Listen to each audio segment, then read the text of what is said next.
In today's ultra-competitive business world, being a successful entrepreneur or business owner can be very challenging. Fortunately, contemporary times have blessed us with resources for tackling those challenges and getting us to success more quickly than we could have imagined.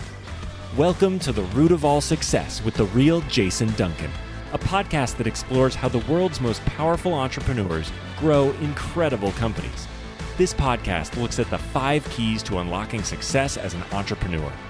A successful educator turned entrepreneur, Jason's mission is to use his gifts of teaching and leadership to help others get the results they want out of life. Join Jason every week and learn the keys to grow a truly successful business.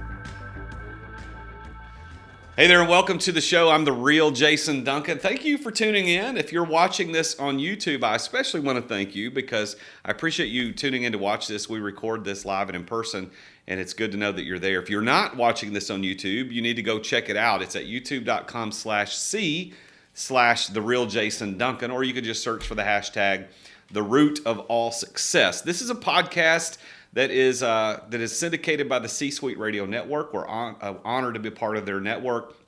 It's on every podcast player you can imagine. If you haven't subscribed on your podcast player of preference, please make sure you do that. And if you haven't left us a 5-star review, we would really appreciate you go do that. And if you don't think it deserves 5 stars, send me an email. Let's talk. We'll figure out what we can do to make it better for you. But we're filming this live in Nashville, Tennessee at the Standard at the Smith House, which is 18,000 square feet of Southern sophistication and style, right here in the heart of downtown. It's one of the oldest antebellum homes still standing here in downtown Nashville.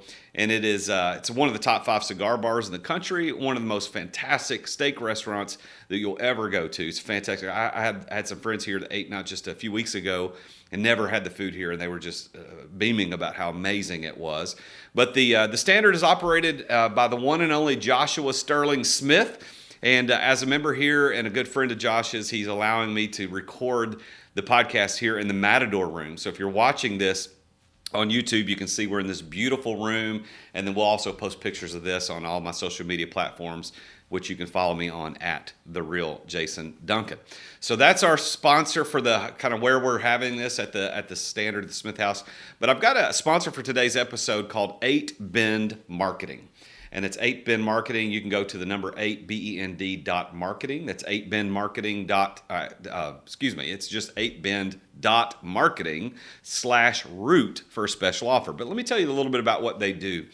I'm a business coach. Part of what I do as a business coach besides hosting this podcast. And I've got a client that I was coaching a couple of years ago, and they came back from a meeting with their marketing company with some messaging for their website and for their sales team that was phenomenal. I had never seen anything that good. Words are so important when you're trying to demonstrate or tell people what your business does. And so my client had worked with 8Bend. I didn't know at the time who they'd worked with, but had come back with such phenomenal messaging, so good, so clear, so to the point. I told my client, I said, you have to introduce me to these people. And I ended up getting to meet the owner of the company and his team, and they now do some work for me, and I think they're phenomenal. So if you need messaging for your business, you're trying to figure out how to get your story across, no matter what it is that you do, reach out to 8Bend Marketing. You can go to the number 8, BEND, 8Bend.marketing/root, as in root of all success. And they have a special offer for you to help you set up your messaging for your business. All right, so now let's get on with the show and let's talk about why we're here today. I've got this theory that there are 5 keys to success that every successful entrepreneur uses that's part of their story. Now, whether they intended it to happen or not, it's almost always part of the story. And I've never met anybody who's successful that didn't get there using one of these 5 keys. So I developed this podcast as a way to kind of dig that out of some amazingly successful entrepreneurs. And today's guest is no different. I mean, you're going to be blown away by this guy's story. And I'll tell you a little bit more about it in a minute. But this guy is the co-founder of a U.S. hotel census company called STR, Smith Travel Research. He founded it with his late wife. They had, before he sold it, and still do today, they have 350 employees in over 15 countries. They do data benchmarking, analytics, and marketplace insights for the global hospitality industry. So if you ever want to know how hotels are doing in Singapore or New York. They've got the data on how many nights are being stayed in, where the hotels are that are doing great versus not. It's an interestingly unique business that he started and grew and grew and grew. And his contributions have been recognized in the business industry with many prestigious accolades. And in October of 2019, he sold STR for $450 million.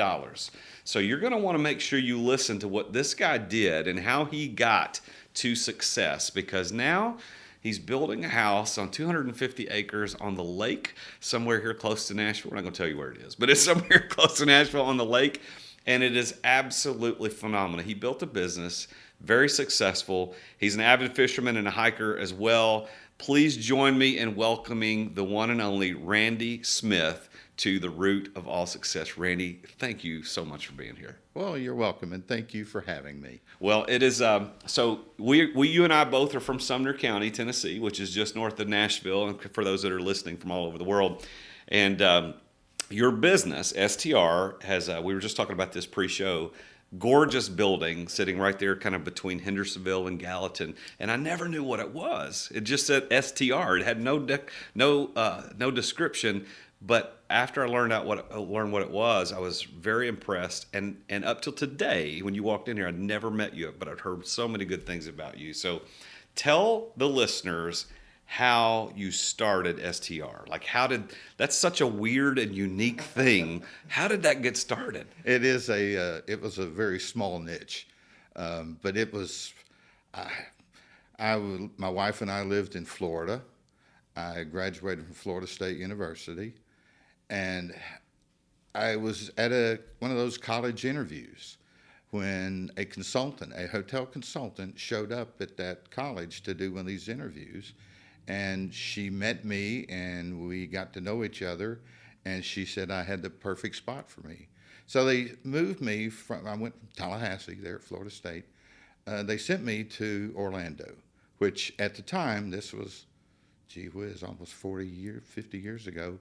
That was Hotel Central here in the U.S. Orlando they were just getting going with Disney World. And if you were going to look at hotels, that's where you went. Well, I went to work for that firm who sent me to Orlando, and they had over 300 consultants who worked in the hotel industry around the country doing feasibility studies. Somebody'd go to them and say they want to build a new Holiday Inn. They want to build a new Ramada, whatever they're going to build. These consultants would come in and tell you, good location, how many rooms, should it have food and beverage. Anyway, all this information flowed into the research department, which was in Orlando, Florida. So I worked in the research department, and it didn't take any time at all to realize there needed to be some type of a national tracking system for the performance of hotels. And so my boss and I, the gentleman I went to work for, I had a mentor. And, that is one of the key things. I would tell him, you need an awesome mentor, and I had one. My boss had taught at Cornell for 40 years. Cornell had the largest hotel school in the world at the time. I guess probably still does. But anyway, he taught there, and he wrote the book on hotel accounting. He wrote the manual on how to do a feasibility study for a hotel. And this is the man I went to work for. He had basically retired and had moved to Orlando, Florida, and set up a research department. And he hired me in to go to work for him. So I sat across the desk from this man for about 4 or 5 years, and he had me listen to his conversations as he talked to all the leaders of the hotel industry. Because that firm, Laventhal and Horwath, they died in 1995, I guess, from the accounting side. But the consulting side was doing really well. But anyway, John Assure brought me in under his wing, and he had me sit there and learn about the hotel industry. He poured everything into me. He had spent an entire career in the industry. I was a fresh graduate out of Florida State, and he taught me everything there was to know about the hotel industry. So we devised a market share plan. We're like, we can figure this out. So we went to the higher ups in the firm, said, we're going to do this, and they immediately shut it down. They were like, no, you can't do that. That threatens the feasibility study practice. So we're like, oh, gee whiz. So we rethought it. About a year later, we tried it again. We're like, this time we went ahead and sent a letter out to all the major hotel companies saying we're trying to create a national database and track the performance of this industry. Would you be interested? And what year was this? This would have been in 82. So you didn't email them. No, we did not do an email. We sent letters. We sent actual. You wrote a hard letter letters. on a typewriter, probably. Oh, yeah. Well, we had a Word there was processor. word processors. Yeah. We had those brand new word processors, and we sent. It was 50 letters. We got an address thing from the Hotel Association that listed the top 50 hotel brands in the U.S. Now, as consultants and accountants, the accounting firm audited numerous hotel companies. They audited Marriott, Hilton, several of them. And so that was part of our problem. We didn't realize. So we sent a letter to Marriott. Would you participate in this? Well, of course, the Marriott guy then calls the partner at the local Lavatol and Horwath office. What is this I've just received from your corporate office? Anyway, we got the partners in all the different offices extremely upset with us because we did not go through the proper channels. So that was effort number 2. We then thought about it for another year. Like, we can make this thing work. And who's we? You Me and my boss. Okay. Me and my boss. Okay, It's gotcha. just me and him sitting down there in Florida. There was no practice office there. They had practice offices in New York, Chicago, Dallas, Houston, you name it, Atlanta. But there was not one in Orlando. And so it was just us, me and him, and we're coming up with all these schemes. Now, what was happening, though, if a study was done in Houston or a study was, those studies done by those 300 consultants, every one of those studies poured into Orlando. So we were sitting there reading these things. And, it was astounding. You'd see a report from a Houston guy, and you'd compare that to the guy that's in Dallas, and they both have entirely different perceptions on which way the Texas hotel market was going. And we're like, this is chaos. We've got to do a better job of this. So we continue to think this through. We're like, okay, next time we'll give this one more shot. This time we will go through the partners. We'll contact them, tell them we're going to contact your client, Marriott Hotels. We did it a third time. That time I got called in. They were like, that's it. We're done. You either knock this off. We don't want to hear about this anymore, or else you just out the door. And so I was like, well, gee whiz. So my boss then, the guy who had taught me all this stuff, he quits. He retires. He goes ahead and walks out the door. Really? He's like, okay. He didn't want to fight through it. No. So then that made me the director of this department. And I'm like, well, I'm a director of a department that's basically going nowhere. So, brief sidetrack, my wife, she was going to college at the time while I was working at Lavatol and Horwath, and she was working on becoming a structural engineer. And so, female and structural engineer, late 70s, early 80s, she was basically going to write her ticket. So we end up, she goes to work in York, Pennsylvania. I get transferred from Orlando when my boss quits. They want me, because I'm the director of research, to the home office in Philadelphia. So they transfer me to Philadelphia. My wife then graduates from Drexel University. She goes to work in York, Pennsylvania. So we moved to Lancaster, Pennsylvania. And she's going west 30 miles a day, and I'm going east 60 miles a day. So every day we were about 100 miles apart. Wow. And we did that for 4 years. Now, I caught a train into Philadelphia. She had to drive to York. But anyway, she was working for an engineering firm, and she was getting really frustrated with it. She didn't care for it. There was two women, 400 men. She didn't like it. And anyway, so she was getting dissatisfied with her job. I was getting dissatisfied with my job. After a little while, I come home one day, and she's like, I quit. I was like, you can't quit. I want to quit. Within a week, we both quit our jobs. So we were both making good money. I mean, this was good money. And we walked away from it. And this was what year? I want to try to keep the time. This would have been in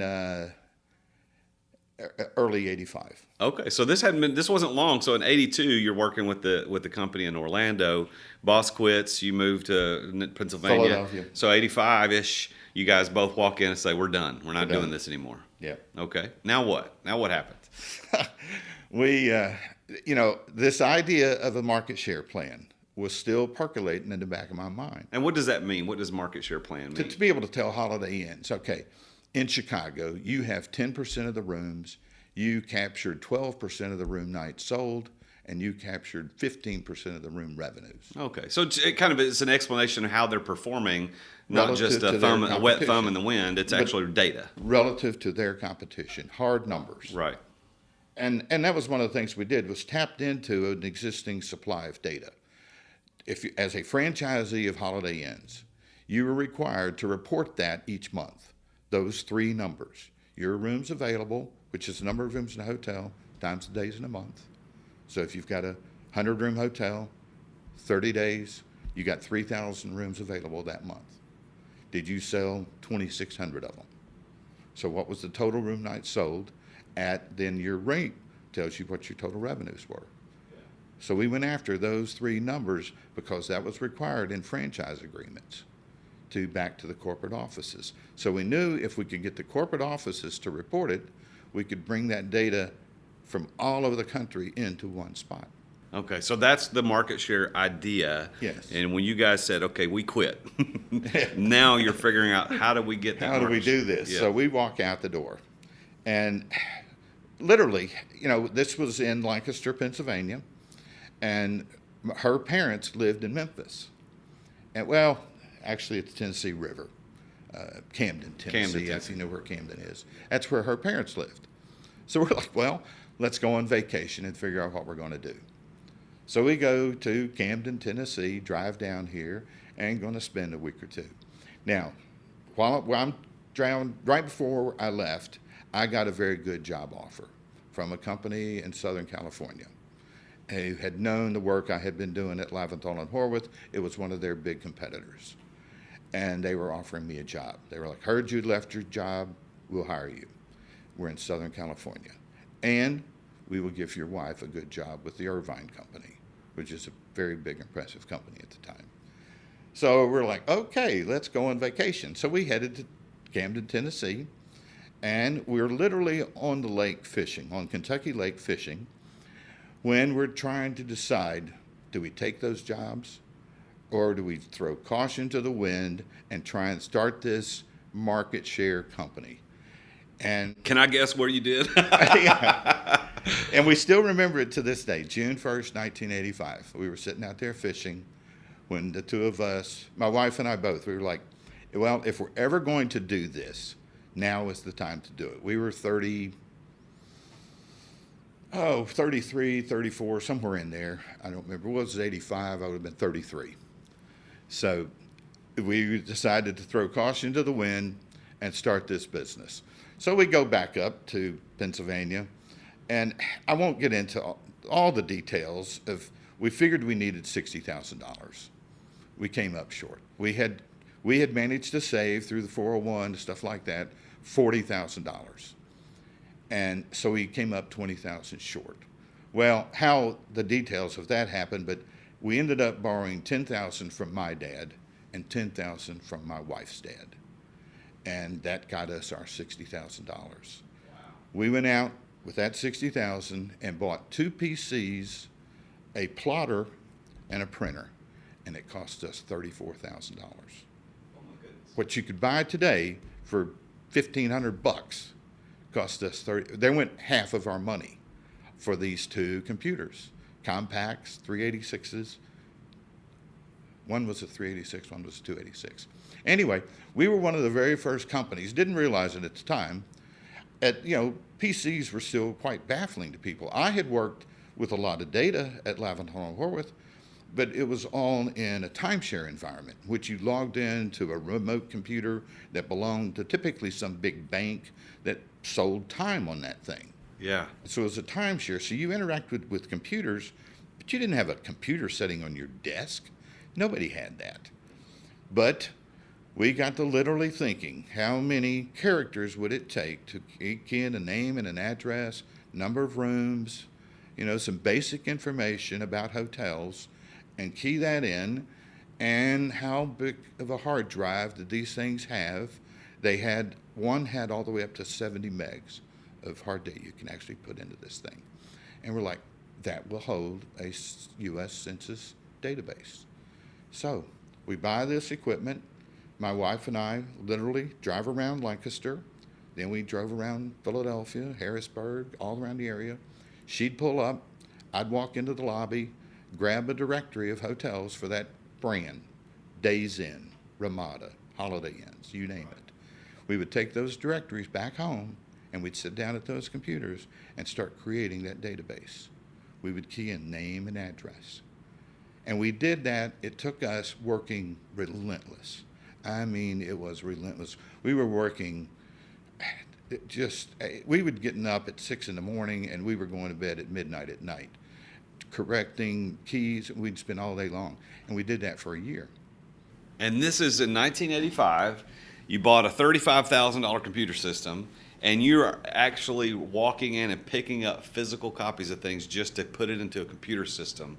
And did you name the company at that time, or you just working? You didn't even name it? At the time, we had decided we're going to, from the fishing trip, so we go back home, and the first thing, okay, we're going to start a business. Well, what do you do? We didn't know. I'd never started one before. Somebody had said, we knew that. You had to go to an attorney and have him file some paperwork. File it with the state, get your name registered. We knew that much. That's all you knew.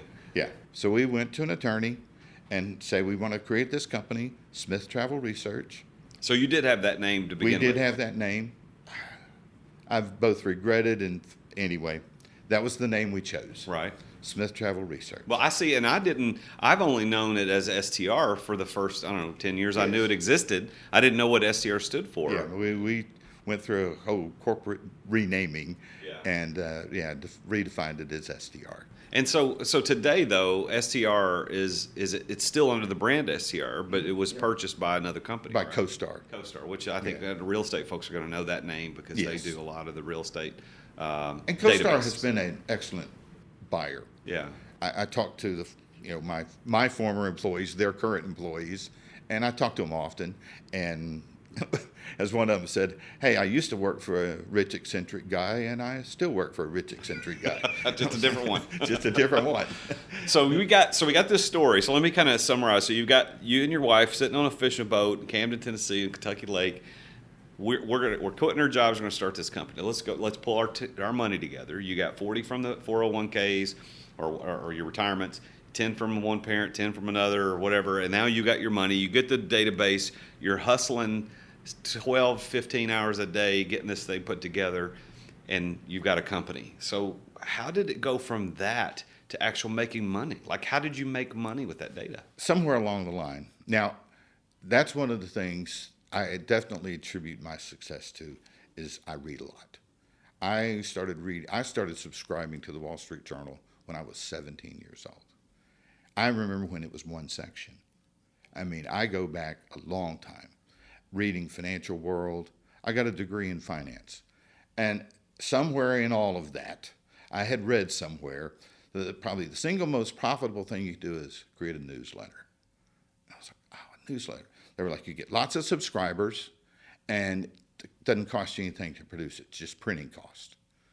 So we're like, okay, so we need to take this census database, that we've got this database, and let's start publishing a newsletter based on it. Then we could say how many hotels were in New York, and here's how they broke down. How many hotels were in Tennessee, and here's how no performance data at this point, just basic census data. Yeah. How many were there? Where were they? We could draw you a map. That plotter we bought, you could draw a map of where the hotels were located. And so we started this newsletter. Well, we hadn't put out 2 or 3 of them till the guys at Holiday Inns gave me a call. Remembered me from trying to get that market share program, and they're like, you realize if you could get the data you need from us, and with that census database, you're just a step away from market share. And I was like, Yes. And so I do think that would work, but I could not get that off the ground with Lavathol and Horwath. What on earth makes me think I can get this off the ground with me and my wife? And the guys were in, at that point, Memphis. My mom lived in Memphis. And so they were like, come on down and let's talk. And I was like, what the heck? It was at Christmas. I was like, I'll come on down and talk to you guys. I meant to go down for one day, visit with my mom, and drop in. I ended up spending almost 4 days there talking to the Holiday Inn guys about what they wanted in the way of a market share program. And now Holiday Inn was based in Memphis, like corporate. That's where it started, Yes. right? Yeah. Yeah, that's right. Yeah, that was their corporate Good office. Tennessee company. Yeah. And I was at their corporate office. I'm talking to their head of marketing and their head of construction. And they wanted to know this information. Where to put the next hotel. Yeah. And so anyway, so they're like, you've got us. You've got us as a client. Go back and see who else you can sell. Now you said you got us as a client. Did they pay you? Like it was $25,000. No kidding. They held that over my head In that they were the 1985. first company to sign on to the program, and they signed on for $25,000. And oh my gosh, now every year since then, I mean, their contracts a whole lot more now, but every year. Now you guys remember we were the first ones. 25, but that's still a lot of money. And I mean, that's not a lot of money in today's terms, but in 1985, for them to take a flyer on a guy and his wife putting data together in The hotel industry was desperate for that information. So data is your key. Well, and I think a lot of entrepreneurs that are listening to this show, I think if they're like you and me that read a lot and we're paying attention, data is the big thing. Like Google today is a data company. Everything's data. And the industry knew it was coming, and they were trying their best to figure out how they could get it together. I kind of walked in and I left it. So I go to the American Hotel Association and asked them would they endorse this effort. And Ken Hine, the guy who was the head of the association at that point, he said, the fact that you spent 10 years at Lavathol and Horwath got you in the door. The fact that you left them, that's going to get you an agreement. Wow. So they agreed to endorse this thing. So when we sent out a letter to the industry, we were able to say, please participate in this market survey that's been endorsed by the Hotel Association.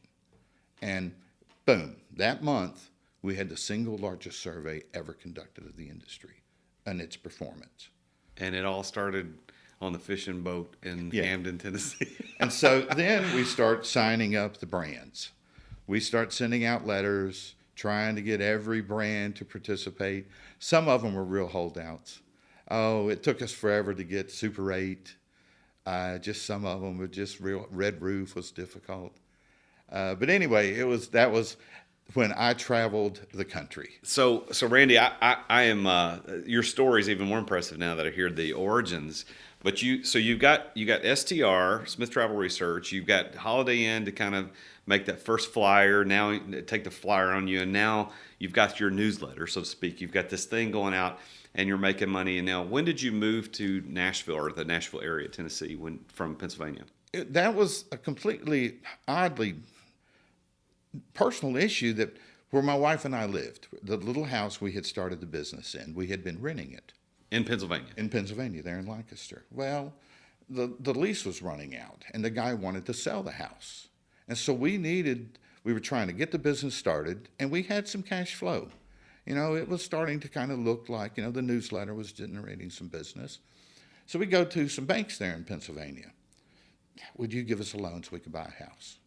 We've got this business going here, 100% across the board. No, you're self-employed. Wouldn't do it. Would not even consider it. My wife wants to fly down here to Nashville to go over to see her mom in Camden. She flies to Nashville, and I was like, why are you there? Walk into a bank. See what they'll say if we want to get a mortgage. The first bank she walked into, and it was one of the branches, and she asked the guy, would they give us a mortgage? Well, so he, have her sit down, and she was like, now, mind you, we're self-employed. And he looked right at her and says, ma'am, this is Music City. If we didn't deal with self-employed people, we would be out of business. And she was like, so we never connected. Oh, my gosh, everybody in the music business is self-employed. That's right. And so we're like, they would give us a mortgage. So literally, we packed up everything in a Chrysler minivan, and we drove from Pennsylvania down here and purchased a house. And we had to have one that had office space over a garage, and that's what we moved STR into. And it was in that house for about 2 years when the neighbors started complaining about all the UPS. And see, now this was before the internet. So moving data was, we're shipping discs all over the place, printing out hard copies. By the time the internet really got going, there was a point there where we were going through 30 cases, and I mean cases, not reams, 30 cases of paper a month. Oh my goodness. I mean, we were going through, it's printing these reports, shipping on off. FedEx loved us.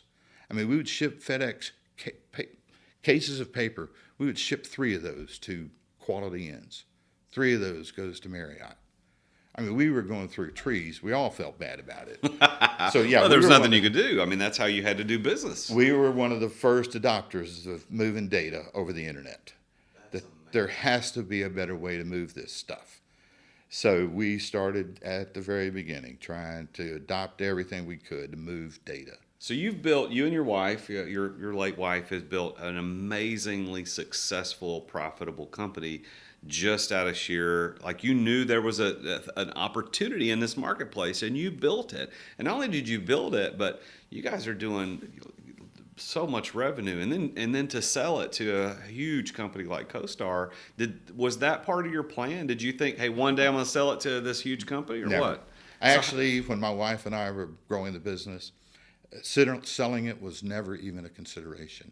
To this day, and my son even congratulates me on this one issue, the simple fact that we were able to build the business, start the business, and build the business without ever selling a single piece or even taking on any debt. That business was profitable from day one. That very first year, it made a little bit of money. Next year, it made a little bit more. By the time we got the entire industry involved, there's data pouring in, we're pouring out.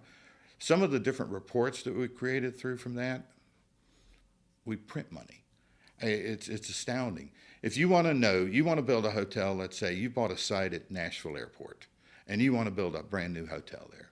They'll call us up and say, we want to pick these 6 hotels that are in around that airport, and we want to know what their occupancies and room rates have been for the last 3 years. Sure. We print that report. Takes us about takes less than a minute to process that report. And we typically charge between $250 and $300. Mm-hmm. And we go through, we do thousands of them a year. So I think that as listeners are listening to this, Randy, that a lot of them are entrepreneurs who either have businesses already going and they're just trying to look for interesting stories. Others are out there sitting in their cars or jogging, or they're sitting at home, just listening to a podcast, and they're thinking, I've got this idea.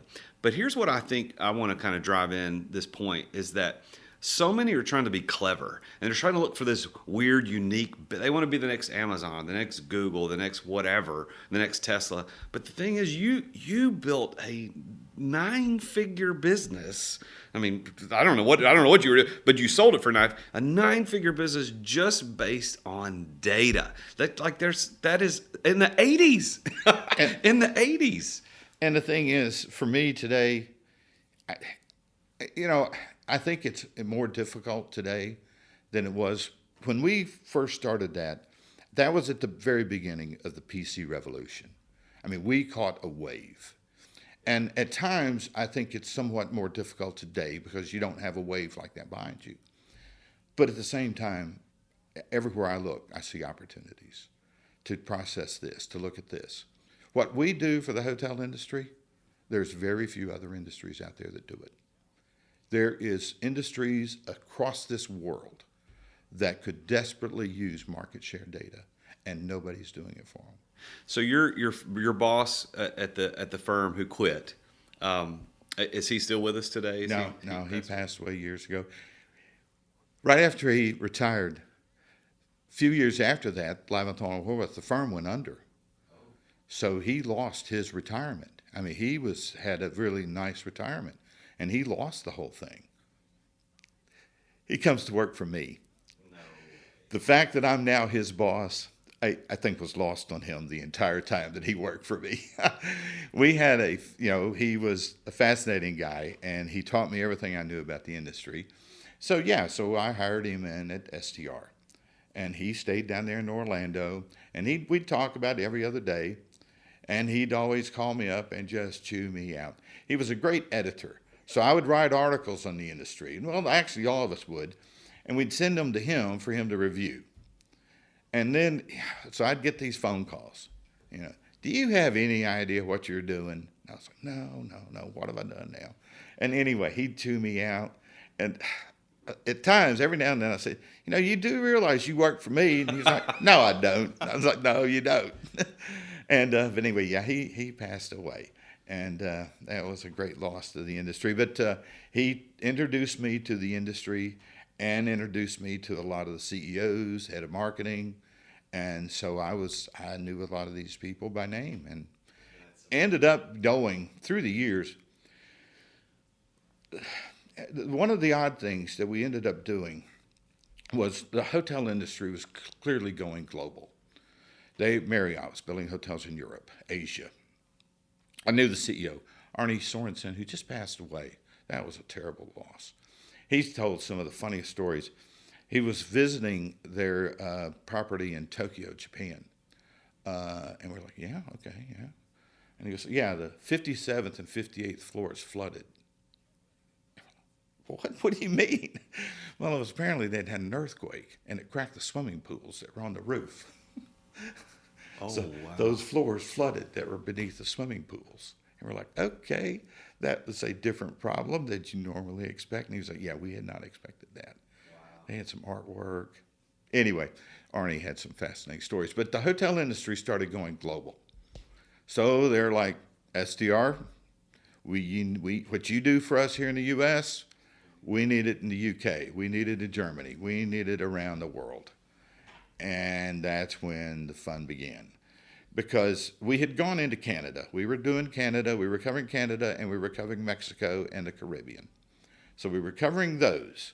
In the North American feed that we would get from the brands, it typically covered those properties. But it typically did not cover the ones they had in Europe or Asia or anywhere else. That's a different company within the brands. So we would have to talk to an entirely different department.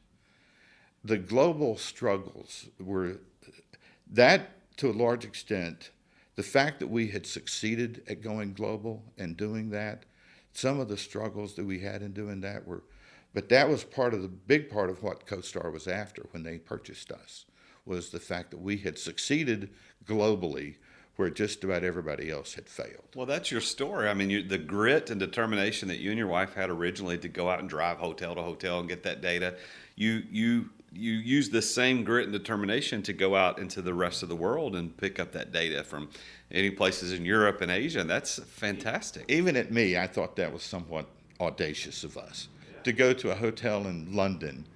Would you send your data over here to this little company in Hendersonville, Tennessee?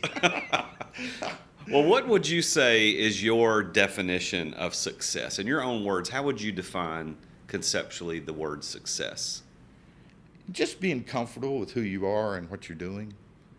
I see people all the time who aren't comfortable, don't like what they're doing. And, if you're comfortable and you enjoy what you're doing, I think you're a successful person. So do you consider yourself successful? Oh, at this point, if I can't say I'm a successful person, then I have really screwed up somewhere badly. I think the president of my company, Amanda, that's what she said. When she gets older, she wants to live the life that Randy Smith has. Yeah. Because now I had to sign a 5-year non-compete with CoStar when I walked out the door. So I cannot do anything remotely involved in benchmarking, hotels, anything. So I basically walked away from the industry. And they didn't need to do that because I was ready to walk away. I had spent my entire professional career, literally, I had started with United Inns in Memphis, Tennessee as a payroll clerk when I was 17 years old. That's when I started getting the Wall Street Journal. And I had been working at a desk that entire time up until 18 months ago. Wow. When I sold out.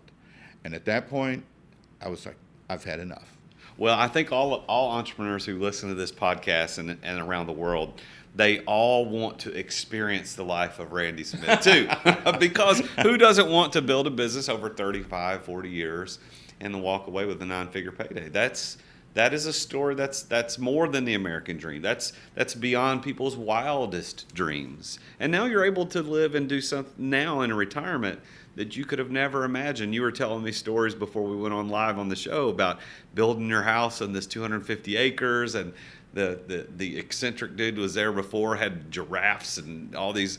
Like you are. This is amazing, Randy. I hope that you know how blessed that you are. Oh, when I'm out there on that 250 acres, walking around, hiking around there, me and my little dog, I every day, I have been very fortunate. Extremely fortunate in my life. Well, I think that, part of this concept of the root of all success is I believe there are 5 keys to success. And the first is passion. And I hear it and I sense it in your story because of what you and your wife pushed through in those early years, the passion to get that data and to make it work and to go meet with Holiday Inn and to go get the holdouts like Super 8 to bring them into the fold. But passion not only means in like joy and emotion, but it's ability to endure. Like the passion of the Christ, that word passion doesn't mean he was excited to do it. It meant he was willing to endure for a greater cause. And it sounds to me like your story includes that too. It's like you had a cause. You knew this data, this market research data was going to be worth something to somebody, helpful to them. And you had passion to go get it. Am I seeing that right? Absolutely, because for the hotel companies, they wanted to sit down and they wanted to talk to me. They wanted to meet me face to face. And when I met with the Holiday Inn guys, and they were like, you've got us. So they were like, go see who else you can sell. I sent a letter to Hilton, sent a letter to Sheraton. They were in Boston. The guy from Sheraton calls me up, come on up, let's talk. So caught a train up, didn't have the money to fly. Caught a train up to Boston, went to their headquarters. I wasn't 10 minutes into my presentation. I had taken a 2-page contract. Basically says you will pay me $25,000 and you will give me this data and you will get back market share reports. 2-page contract. I wasn't 10 minutes of that presentation until that guy reached over, grabbed that contract, flipped it over, and signed. I knew right then I could sell that to the hotel industry. That is. And they felt the passion. Well, that this was something that this guy could pull off. So you got passion is kind of that first thing that I think is the key to success, and it shows up in your story. The second is being in the right place at the right time. And you being in Orlando, I think with your former boss, the guy that you worked for, that not only was the right place, right time, but also maybe the right person that you needed to know to get this thing launched. Is that true? Oh, absolutely. He was at the end of his career, and I was at the very beginning of mine, and we came together and made a terrific team. And in terms of the timing of the whole thing, that we've talked about, my wife and I talked about that often, that the PC revolution was starting, and that was huge for us. We could provide these reports to those brands at a fraction of the cost that we could have under a timeshare environment. And so the cost of processing data had just collapsed, and we were right there in a position at the time to capitalize on that. Right place, right time. And I tell you that concept, what you experience, right place, right time with the PC revolution, every successful entrepreneur, and I think the people listening to the show right now need to know, are you putting yourself in the right place? There's some things you aren't in control of, like where you live, where you live, you're in control of, but the timing that you live in, like living right now in the 20s. Like this is a time that there's things happen. You got to pay attention to that. The fourth P is preparation, and it sounds to me like you working with that firm really prepared you for this. I had been perfectly trained to do exactly what I ended up doing. Yeah. And what that book, Outliers? I don't know if you've Malcolm Gladwell. Yeah. Yes. And anyway, yeah, I put in all my time and effort. 10,000 hours. 10,000 hours. I put those in. Between my wife and I, we easily put that in. And then, and that, you mentioned that earlier. did we build it in order to sell it? We had never even considered selling the business. I had never thought about it, and I did not even think about it until about 2 years ago. My wife passed away 5 years ago. And when my wife passed away, I tell myself I'm still ready to go. We built this business and I can keep this going. But I realized after a while I had lost it. And so that's when I decided it was time for me to sell and move on. And that's also goes back to the passion thing. I think a lot of entrepreneurs got to understand that passion will get you going and can lead you to success, but it also a lack of passion could be your downfall, because it sounds to me, and I don't want to read too much into what you just said, but some passion part of that just kind of faded away when maybe she passed away. Your mental state changes a little bit. Like, I'm not really all in. But if you just decided to kind of double down on it without the passion, it probably wouldn't have ended well. Well, my wife and I we were a great team. Her with the engineering background, and she was very detail oriented. I was always big sky, let's do this. And she'd be like, well, let's think about that first. Yeah. And so we just made a really good team. And we built that business. And it was either me and her and Mark, who was the president, and then it became me and her and Amanda, who was the next president. And so it was always the three of us. And then, when I lost her, then I just basically lost it. And but anyway, we made a great, and that's one thing, I am a strong believer in traditional values. And I do think having a partner to go through life with that compliments you and makes you a better person is invaluable. Amen. I agree 100%. How long were you and your wife married? Oh, geez, 43 years. That's congratulations on that. I mean, that doesn't happen anymore. I'm blessed enough. My wife and I we celebrate 26 years this year, and she's my best friend. And I know exactly what you mean when you talk about needing that partner to go through that with. So that's thank you for sharing that more personal side of your story. The final P of my 5 Ps, passion, place, people, preparation, is plan. And what I mean by plan is not written business plan, because you could succeed or not without. That doesn't matter. I even have a story on that. Well, I want to hear it, but I want to tell you that the plan, what I mean is that you've got to have this strategy to obtain and deploy the financial resources required to be successful. And for you, it was at $60,000, and you had a plan to go get it. And that I love that part of your plan. But talk about the written business plan. What do you got on that? So when I left the company, and we're now, after we talked to the attorney, we're going to get this thing going. We're trying to raise the money. So I go to some local financial people. A bank was on this list that I had gotten. I don't remember now. I got Now, when is this? This is when you're trying to get the computer? Late 85. Trying to get the computer. We're trying to get the money to get the business started. And so we do go to a bank. And the guy we're talking to, he was very nice. And he said, well, I need some kind of a business plan. What have you got in mind? And so we're like, okay. So we go back home and we create a business plan. I still have a copy of that business plan. And we drafted this thing up. It's probably 20, 25 pages long. And I took it in and handed it to him. And I called him back a couple of days later. Very complimentary. This is the single best business plan I have ever read, is what he said to me. No way am I ever going to give you any money. Oh, my gosh. I was crushed. And he was like, can I keep this business plan? I was like, no, I want it back. So I went and got it back. Because if he wasn't going to give me the money, then I wasn't going to do it. Well, so these days you got CoStar has purchased the business. You're under 5-year non-compete. Probably not going to try to go compete on year 6, I'm guessing. Nope. And so you're just spending your life enjoying walking your dog, hiking, fishing on your new 250 acres, 3 ponds, and going to hockey games. I'm a huge Predators fan. Yeah. So I go in. We're building an ice facility now in Sumner County. I don't know if you've heard about it. I have. I didn't know that was you. That's me and my son. No kidding. We're behind that. Yeah. So tell for those that are in the Nashville area, this would be an interesting, just kind of a sidebar. But give us a couple of minutes on what you're doing right there, because I know exactly where it is too. So tell us a little bit about it. When the Predators first came to town, I had never watched an entire hockey game, and we're like, well, we should buy some tickets out of Civic Duty. It's a professional team here in Nashville. Let's buy 4 season tickets. So we came down, first night, they're here, grand opening night. I was at that game too. Oh. I was at that game. And I have to hand it to the Predators organization. That very first game, they started in with that Hockey 101 because they knew they were talking to an audience that knew nothing about the sport. Well, we were there. We heard Hockey 101, and we got hooked on the game. So we got season tickets that first year, and we've been season ticket holders ever since.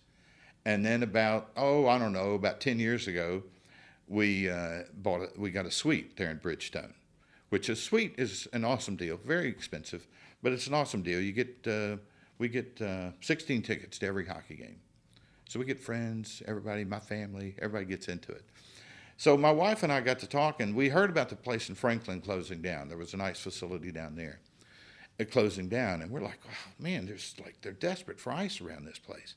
So we got to talking probably 10 years ago about building an ice facility there in Hendersonville. Make a long story short, we really couldn't get it to figure out. A couple of other people, though, came to the same conclusion. I had gone to the mayor of Hendersonville and mentioned this to him, that I would donate the land to the city if they would build an ice facility there. I went to the meeting. He had a commission a study, $20 million. The minute I heard that number, I was like, well, forget that. This is not ever going to happen. So that, as far as I was concerned, that was the end of it. Well, then this guy, Kevin, who's with Stratos Development, and they're the developers on the project, came to us with an idea of buying the goat farm, combining that with my 20 acres, land that was down on the lake, and we can make this thing happen. Well, that just so happened to correspond with, in a few months, we were selling STR. And I'm like, well, gee whiz, I'm about to have a whole lot of money, and this thing's going to cost $20 million. I think I might just could finance this thing. So me and my son went together with Kevin, and we created Old Hickory Hockey, LLC, and that is the entity that we're going to use to develop that area. That is a phenomenal. It's the last remaining tract of land between Hendersonville and Gallatin that is not developed. And we're going to put a nice facility right there, along with restaurants and a hotel and a few other things. And so, yeah, my son and I, who, when my wife passed away, basically in her will, my son got her half, I got my half. So my son and I are now partners in just about everything. So we're going together and doing this. Well, that is ice facility. I didn't know the whole story, but I knew about it, and I'll tell you how I knew about it. So I was a member of the class of the first class of Leadership Gallatin, which is a city in Sumner County, the seat of Sumner County, and I was part of the seat or the first class, and I guess it was last year before last. I can't remember my time. COVID completely erased my ability to remember what year things happened. I can imagine what the hotel industry did, but one of the things that we did as part of our class project was talk about signage in and out of Gallatin. And my piece of my sign, the one with my little group, was at the land right there at Shoot Lane. And my thing was, whoever's doing that, you need to tell them to put a really nice "Welcome to Gallatin" sign in the front, because that's we can do that. Yeah, there you go. That's the new city. Well, that's the city limits. We're going to have to widen the Chutes Lane right there. Oh yeah, from Jack Anderson down. So as we finish up our conversation here today, there's a lot of entrepreneurs that haven't started yet, or they're just getting started, and if they're sitting here listening to this show, The Root of All Success, and they've got me, who's the host, and they got you, who just sold a business for 9 figures, almost $500 million. What one or two pieces of advice would you give them about getting started? Getting started is hands down the hardest part, and it takes a commitment. It takes a drive. It takes a lot. The niche is important. Wherever you're going to try and go after, that is important. But often it's not anywhere near as important as all the commitment and drive that it takes to get there. You can have the best idea in the world, but unless you're really committed to it, it just is not going to happen. But the biggest thing I would tell people today, and actually it's something I've said all along throughout my career, when I sit down with students, I've talked to a lot of students through the years, just pay attention to what's going on around you. Just look. I've made a lot of money, used to. I'm out of it now, but I made a lot of money in the stock market. I made a lot of money. As STR started throwing off money, I would buy, and I'm looking at these computers that I'm building. So we were early investors in Microsoft, Intel, Apple. I'm buying all these things because I'm looking around me, and that's exactly what I'm surrounding myself with. And so it's just a matter of looking and watching and read the Wall Street Journal. And I Forbes, Fortune, I hit them all. Business Week, Financial World, things that aren't even printed anymore. And just, I watched what was going on around me. And that was probably, being aware is probably the single biggest thing I would tell people to do. But somebody asked me for career advice here a while back, and I didn't know what to tell that person. I was actually, it's a product of the Tennessee school system, which sometimes is not so good. And I kept referring to, he needs to target baby boomers. All of us are about to be retiring. So think about what we're going to be doing, traveling. We're going to be doing all kinds. Now, this was before the pandemic hit, but I was like, all of us baby boomers.